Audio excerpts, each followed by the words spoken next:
Percival Manglano, querido amigo. Bueno, ¿qué me dices de todo este vodevil del Consejo del Poder Judicial, de la ruptura de la negociación o pasteleo, no sé cómo llamarlo, para nombrar vocales? ¿Qué ha pasado y qué va a pasar? Bueno, ojalá supiese lo que iba a pasar. En fin, me voy a limitar a analizar lo que ha pasado, ¿no? Pero yo la conclusión a la que llego es que Sánchez eh, tiene esta mentalidad de gente que frente a un problema, su prioridad no es resolver el problema, es usar ese problema para intentar engañar a sus adversarios políticos, ¿no? Es llamativo cómo el desarrollo de esta negociación lo que demuestra por parte de Sánchez es que en ningún momento ha querido de verdad llegar a un acuerdo. Su prioridad no era resolver el problema y renovar el Consejo General del Poder Judicial. Su prioridad era engañar al PP y poder salir de esta negociación diciendo qué tontos son estos del PP y qué listo soy yo y cómo he afianzado mi alianza con los de Podemos, Esquerra, Bildu y demás. O sea, es una mentalidad absolutamente perversa. Que los problemas para él no sean un objeto de solución, sino simplemente de enmarañamiento, ataque al adversario y unidad dentro de su alianza política. Francamente, es una cuestión casi obsesiva compulsiva, ¿no? De su parte. Querer, pase lo que pase, atacar al contrario.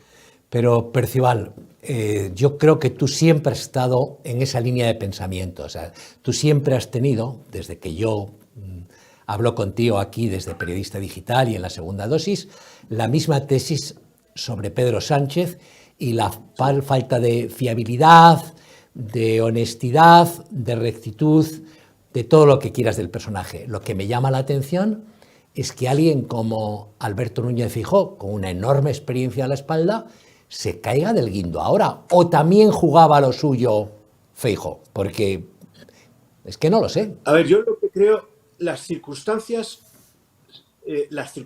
llevaban a que se llegase a un acuerdo. Es decir, la presión de Europa, que bueno, podremos debatir sobre si Europa está siempre donde se le exige o no.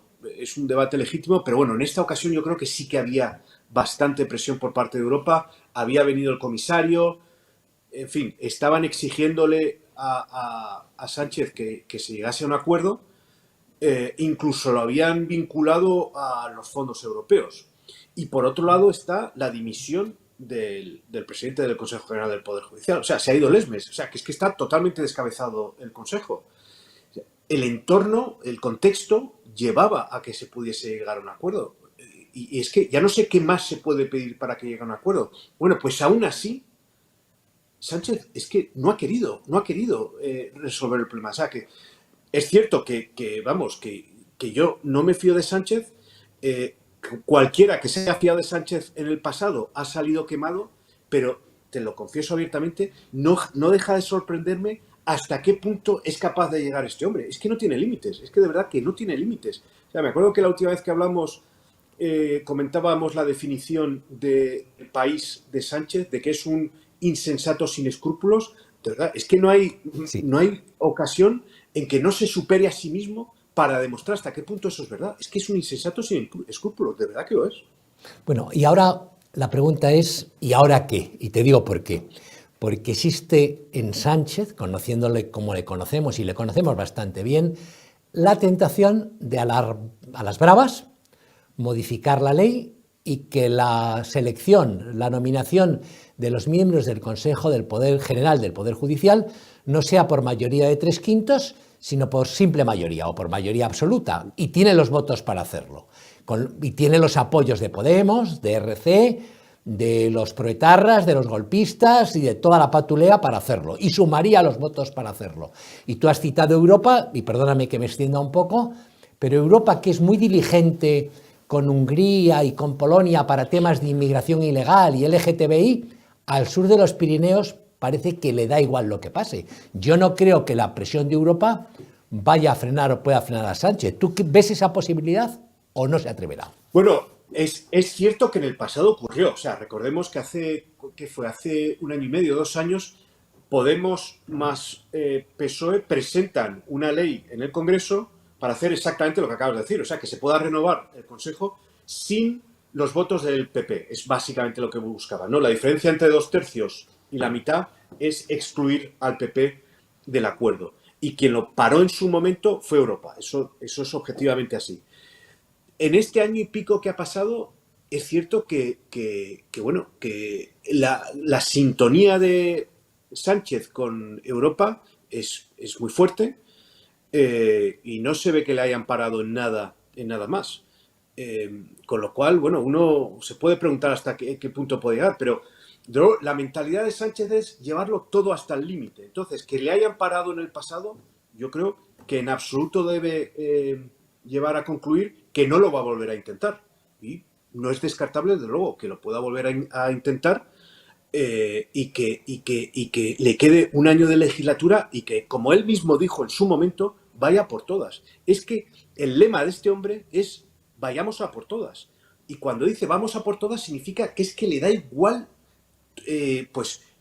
la ley, le da igual el equilibrio de poderes, le da igual la división, entre justicia, legislativo, ejecutivo, los organismos autónomos, le da igual exactamente todo. Él va a por su interés político y quien se ponga por delante se lo llevará, pero vamos, sin ningún problema.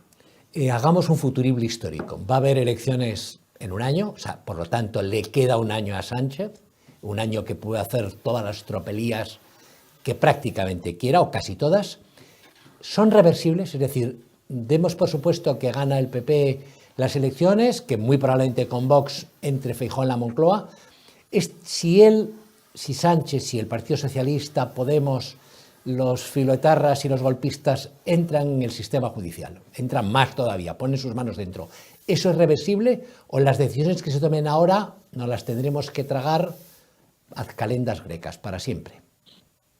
Bueno, yo creo que precisamente la razón por la que Feijóo la semana pasada rompe las negociaciones es exactamente por lo que acabas de decir, porque no le garantizan, cuando habla con Sánchez, que Esquerra no vaya a entrar en el Consejo General del Poder Judicial. Es decir, que lo que tenía planteado Sánchez es dar entrada a sus socios de Esquerra Republicana, de Bildu, de Podemos, tanto en el Tribunal Constitucional, en el Consejo General. Y eso, por utilizar los términos que acabas de usar, no es reversible. Claro, una vez que están dentro, no les puedes echar.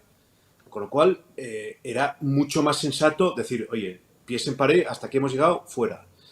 Y vamos, en la situación en la que estamos, es mucho mejor no llegar a un acuerdo, esperarte un año y después de las elecciones, pues ya veremos. Pero si la alternativa era el acuerdo que se estaba planteando ahora, con el añadido de la reforma de la sedición para ayudar a los independentistas catalanes, o no llegar a un acuerdo y esperarte un año, pues te esperas un año, precisamente, insisto, por lo que acabas de decir, para que las decisiones que se tomen ahora puedan no condicionar el futuro de las instituciones españolas dentro de 5 o 7 años.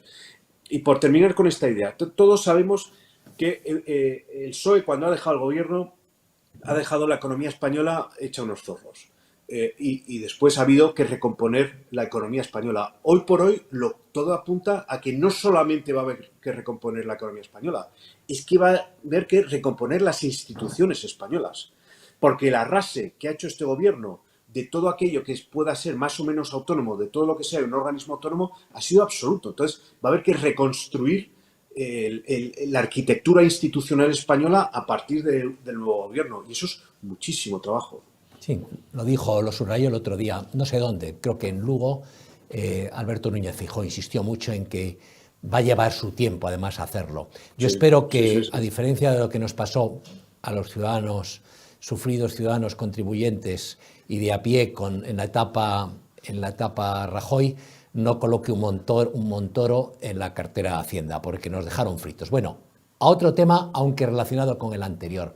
Este pasado fin de semana ha celebrado con gran alaraca el PSOE, el socialismo, los 40 años de aquella mítica victoria de Felipe González y Alfonso Guerra en el 82, con 202 escaños.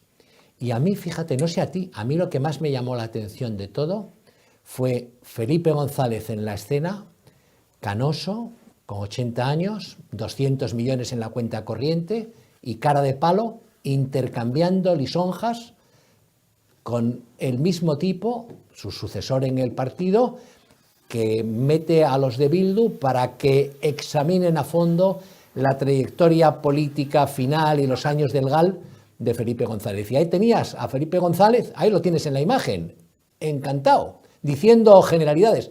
¿Qué impresión te produjo a ti? Mira, el proceso de beatificación que se ha hecho del PSOE de Felipe González, francamente, no lo comparto.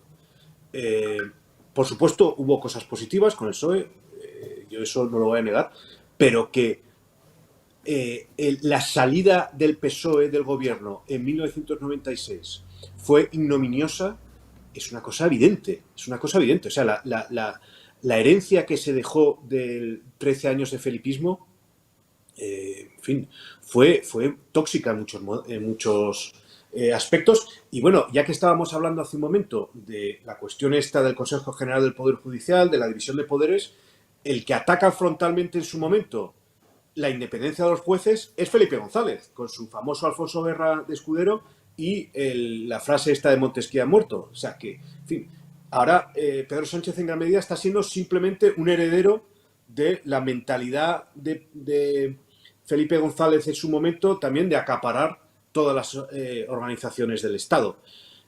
O sea que bueno, y hubo más cosas. Oye, nos...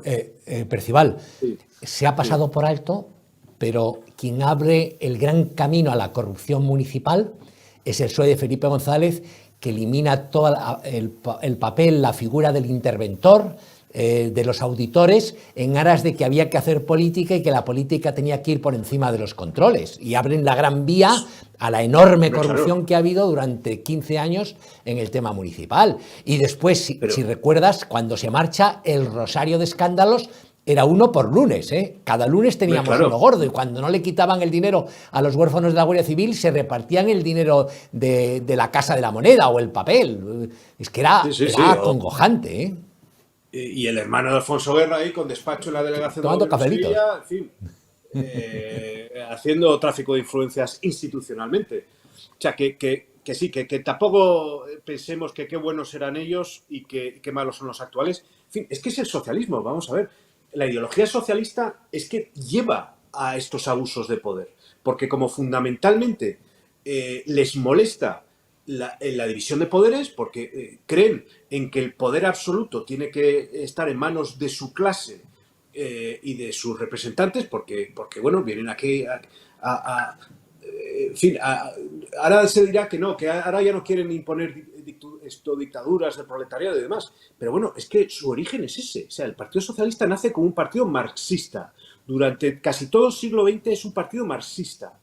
Después, durante la transición se aleja del marxismo, pero claramente se ha visto que ha sido una cosa puntual, y en cuanto han podido han vuelto a sus tendencias marxistas de acaparación, de acumulación del poder y de limitación de cualquier cosa que sea condicionar ese poder. Por tanto, en fin, es que es su ADN ideológico, no, en fin, no pueden ocultarlo. Y ya, si me permites añadir una cuestión un poco más anecdótica, pero que me hace cierta gracia, si se coge la foto del primer gobierno de Felipe González, pues son todo tíos, evidentemente, ¿no? La del 82, todo hombres.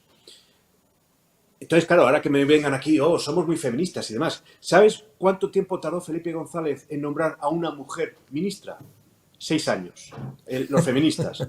Cuando con UCD había habido mujeres ministras, Soledad Becerril, y después de Felipe González, en el primer gobierno de Aznar hay varias mujeres ministras, Esperanza Aguirre, Isabel Tocino, en fin, hay unas cuantas mujeres. Entonces, claro, en fin, me divertí el otro día encontrar la foto del primer gobierno de Felipe González, todo tíos, y fue así durante 6 años. Y ahora vengan aquí a darnos lecciones de feminismo los socialistas, en fin, bueno. Bueno, pues nos queda un año. Percival, un abrazo y muchísimas gracias. Gracias a ti, Alfonso.